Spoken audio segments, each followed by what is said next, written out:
If your sling was purchased during your pregnancy or before the baby was born, the first position that you'll actually do is this one, which is the hammock position. Now traditionally we'll start with the child cradled in our arms as we carry them, or up on the shoulder. But before we begin, it's important to remember that the seam of the sling is actually on your belly in the middle. That's the deepest part of the sling, so it means that it's the safest part. So the baby's bottom should always be on that seam. So once the sling's on properly, the back's nice and flat, you're going to lift the baby up onto your shoulder, making sure you lean back in case the baby decides to lunge. Always supporting the infant's neck. So we're leaning the baby right up onto the shoulder. As we lean back, with one free hand, we're going to open up the sling.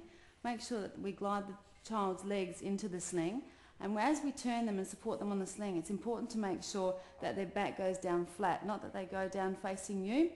This will make sure that when they're lying in the sling, they're actually facing out, that their face isn't pressed up against your body.